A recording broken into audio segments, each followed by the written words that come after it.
Katie and the Dinosaurs by James Mayhew. Remember to watch out for this week's common words in the book, along with our sound of the week, I.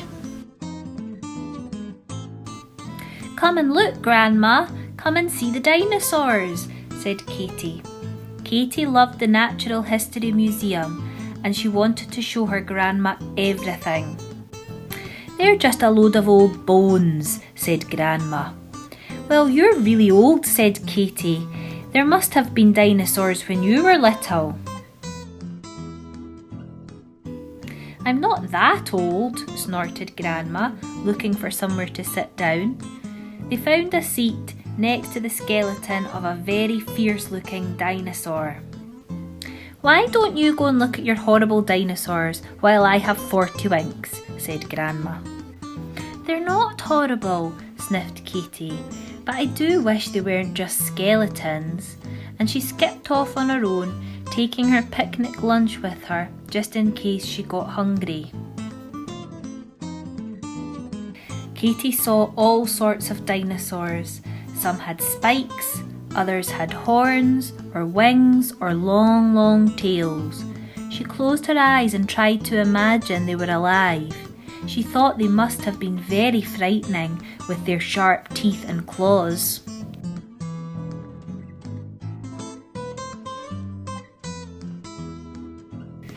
Next to one of the dinosaurs was a corridor. Katie set off down it to make sure she hadn't missed anything worth seeing. The corridor was long and dark and there was no one in sight. Katie began to feel scared. She looked for a way out sign, but there didn't seem to be one. She was lost.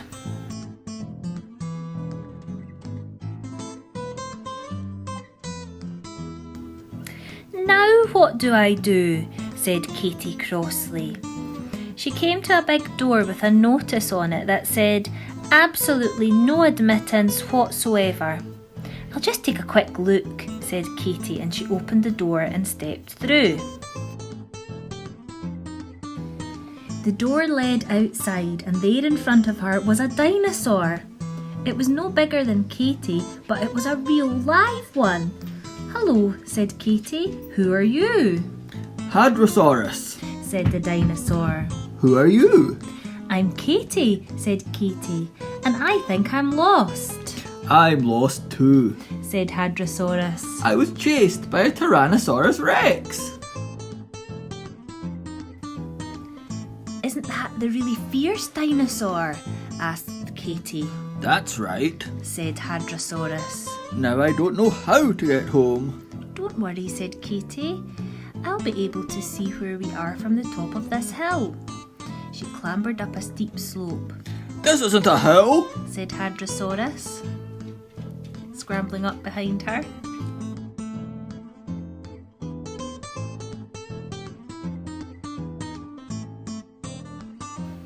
Katie gasped. Oh, it's an Apatosaurus. She was very high up and she could see for miles. Now show me where you live, said Katie. I think it's somewhere over there, along the riverbank, said Hadrosaurus. Katie looked across the river. What are those funny-looking birds? She asked. Pterosaurs, said Hadrosaurus. Watch out! One of the pterosaurs spotted Katie's yellow scarf. It swooped towards her, and before Katie could duck, it had snatched the scarf from her. Hey, that's mine! Bring it back! Yelled Katie. But the pterosaur flew far away. The Apatosaurus started moving. She was getting fed up with those two noisy creatures jumping about on her back. The Apatosaurus lumbered down to the river for a nice cool bathe. She was so huge that Katie and Hadrosaurus just hung on and hardly got wet at all. Katie looked across the water. All sorts of strange creatures were swimming there. She recognised some of them from the museum. the Ichthyosaurus with their long snouts, and a Plesiosaurus with its snake-like neck.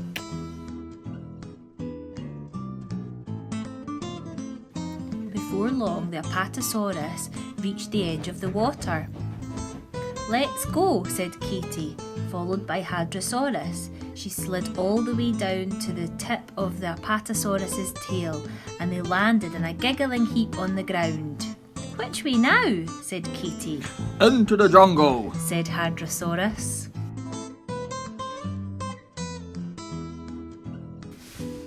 The jungle was hot and sticky.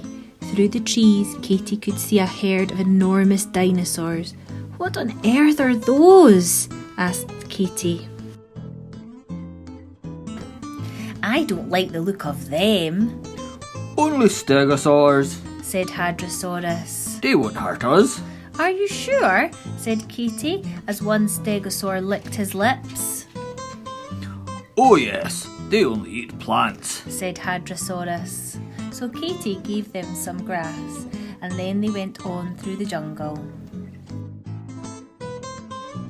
Suddenly, Hadrosaurus let out a squeal. There was his family! They hugged him, and they hugged Katie too, for bringing him home. "I hope you're not going to eat me," worried Katie. Of course not. Said Hadrosaurus. We're plant eaters too. That reminded Katie that she hadn't eaten her lunch yet.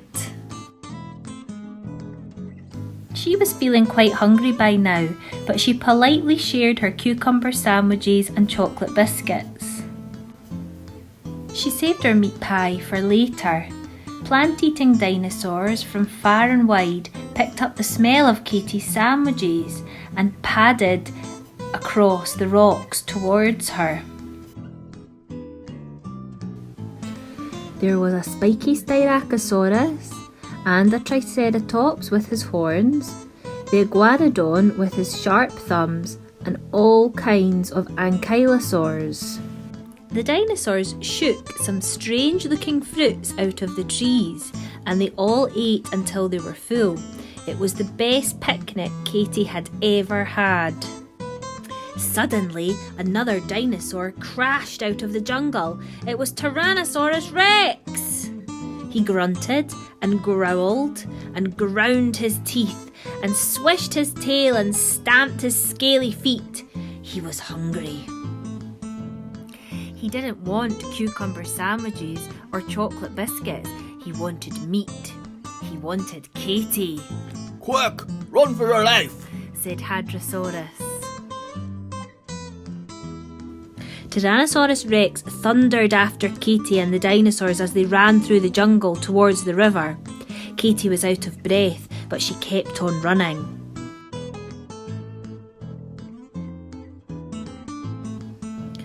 At last she could see the museum ahead of her. If only she had stayed safely inside. Then she remembered the meat pie. She tore open her lunchbox and threw a piece at the Tyrannosaurus Rex. The Tyrannosaurus Rex stopped in its tracks. It sniffed the piece of pie. He ate it up. He liked it so much that Katie threw him the rest, even though she had been saving it for herself. And the Tyrannosaurus Rex padded off into the jungle again, clutching Katie's lunchbox. Phew, that was close, said Katie. It was getting late now, so Katie turned to say goodbye to Hadrosaurus. I do wish you could come home with me, she said, but Grandma would only scream and make a fuss. He gave Katie a lick. Thank you for helping me find him. Blah! Spluttered Katie, as dinosaurs have very sloppy tongues.